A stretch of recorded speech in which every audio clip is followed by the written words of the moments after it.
পশ্চিমবঙ্গের ক্ষমতার পালাবদল কেবল একটি রাজনৈতিক সরকার পরিবর্তন ছিল না, এটি ছিল এক গভীর এবং সুদূর প্রসারী হিন্দুত্ববাদী নীল নকশার বাস্তবায়ন।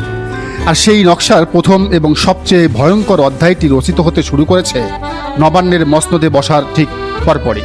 শপথের কালির দাগ শুকানোর আগেই রাজ্যের মুখ্যমন্ত্রী শুভেন্দু অধিকারী এবং তার কট্টরপন্থী বিজেপি সরকার বাংলার সংখ্যালঘু মুসলিম সম্প্রদায়ের দিকে তাক করে ছুড়ে দিয়েছে তাদের প্রথম এবং সবচেয়ে বিষাক্ত তীর।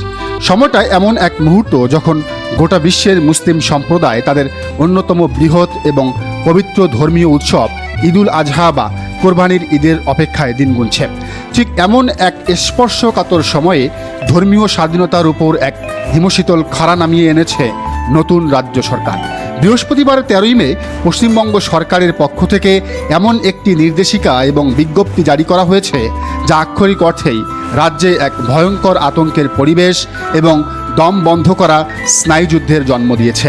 কি বলা হয়েছে এই বিজ্ঞপ্তিতে?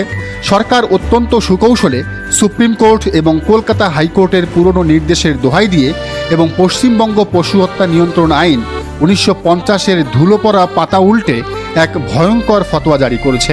বিজ্ঞপ্তি অনুযায়ী প্রকাশ্যে যত্রতত্র বা বাড়ির আঙ্গিনায় আর কোনোভাবেই গরু, ষাঁড়, বলদ, বাছুর, পুরুষ ও স্ত্রী মহিষ বা মহিষের বাচ্চা কোরবানি করা যাবে না। কোরবানির কাজটি করতে হবে শুধুমাত্র সরকার অনুমোদিত এবং স্বীকৃত কসাইখানায়। কিন্তু আসল লোমহর্ষক এবং শ্বাসরুদ্ধকর ফাঁদটি লুকিয়ে আছে এর পরের লাইনে।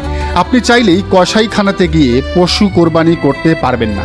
এর জন্য আপনাকে সংগ্রহ করতে হবে একটি ফিটনেস সার্টিফিকেট বা অনুমতিপত্র। আর এই সার্টিফিকেট পাওয়ার যে শর্ত সরকার বেঁধে দিয়েছে তা পড়লে যে কারোরই মেরুদণ্ড দিয়ে আতঙ্কের শীতল স্রোত বয়ে যাবে।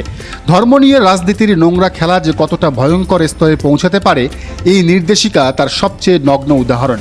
বিজ্ঞপ্তিতে বলা হয়েছে কোনো পশু কোরবানি করার অনুমতি তখনই মিলবে যখন কোনো পৌরসভার চেয়ারম্যান বা পঞ্চায়েত সমিতির সভাপতি এবং একজন সরকারি পশু চিকিৎসক লিখিতভাবে একমত হবেন।